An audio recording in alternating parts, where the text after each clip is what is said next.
So we can do an example of this. We can say, you know, if I take a ball and I throw it at a certain angle, let's say 45 degrees, how far is it going to go? Okay, so the strategy for this problem is I'm going to take a ball. So just like we did the one before where I threw it straight up in the air, this time I'm going to take the ball. The ball is thrown at an angle of 45 degrees. And now let's give it an initial velocity of like 10 meters per second. Okay, and the question is how far does it go? And we can say how far does it go before it hits the ground. Okay, so let's go ahead and draw our picture here. So we have our picture. We're going to take this ball. It doesn't say where we start it, so we can choose where we start it. And since we want it to know when it hits the ground, we're just going to throw it from the ground and have it land on the ground like that.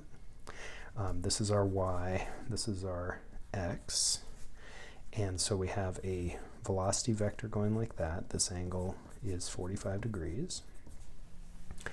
And what we want to find out is what is the final x. Okay, so that's what we want to know. So let's go write down our knowns. We know what g is. G is minus 9, or g is 9.8. We're already able to minus sign in there. We know what the initial velocity is, 10 meters per second. We know what this angle is, 45. We know that our initial x is going to be 0, and our initial y is going to be 0. That'll simplify things quite a bit. And let's see, is there anything else that we know there? We know our initial velocity in the x direction is v cosine theta, and the initial velocity in the y direction is v sine theta.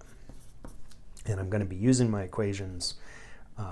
My final position is equal to my initial position plus my initial velocity in the x direction times t, and my final y position is equal to my initial y position plus my initial velocity in the y direction times t, and then I have to add in my acceleration due to gravity with the minus sign.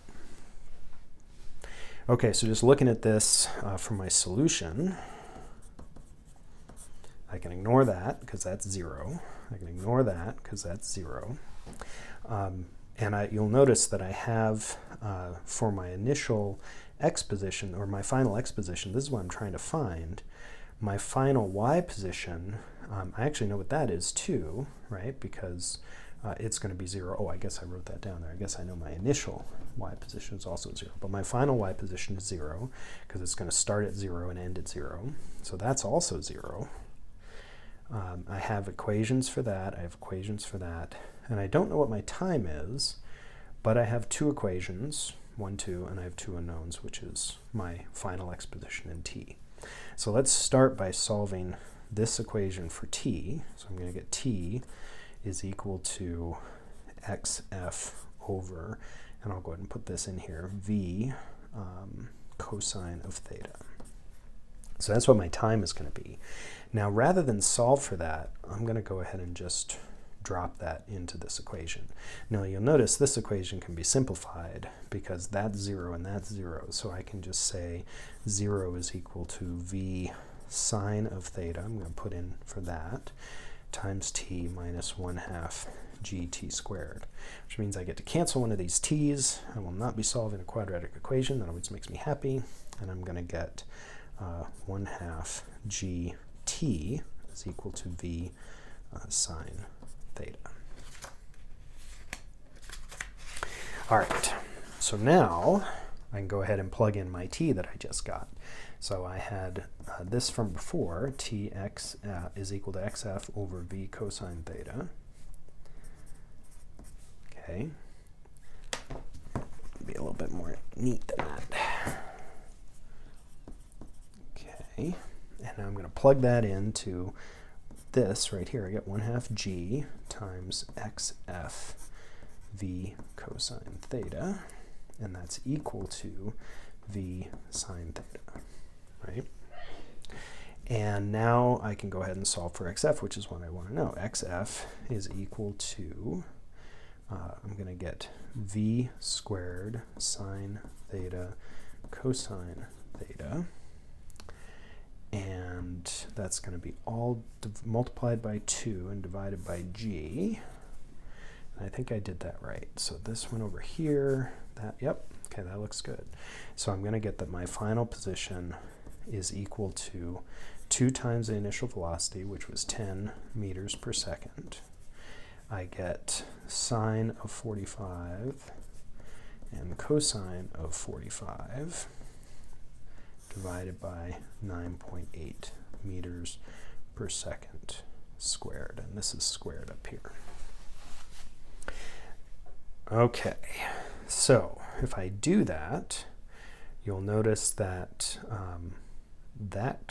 the units work out. So meters squared, seconds squared, seconds.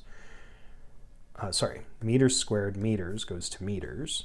Seconds squared and seconds cancel out. So my units are going to be in meters, right? And I'm going to get 2 times 100 times the sine of 45 times the cosine of 45. And that's equal to, or divided by 9.8. Let's just make 9.8 be equal to 10, make the math easier. So that means this is like something like 20 times the sine of 45 times the cosine of 45. And the sine of 45 and the cosine of 45 are both 0.707.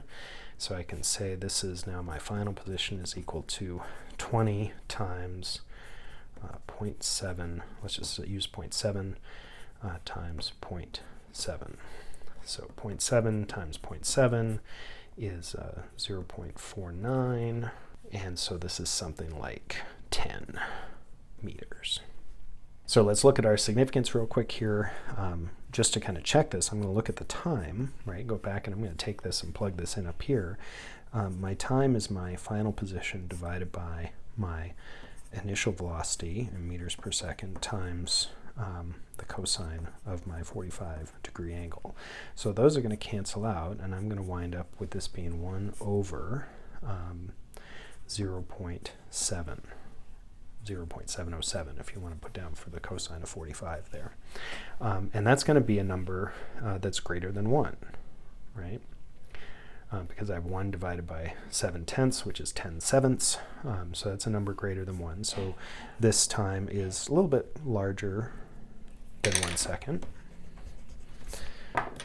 which makes sense because while it was initially going 10 meters per second in the x direction, right, like this, it was going 10 meters per second, so if it was just traveling in that direction with no other acceleration, it would take 1 second, but it had to go up and come back down again, so it's going to be greater than a second. So that makes sense, and also the units of this are correct. Units look good.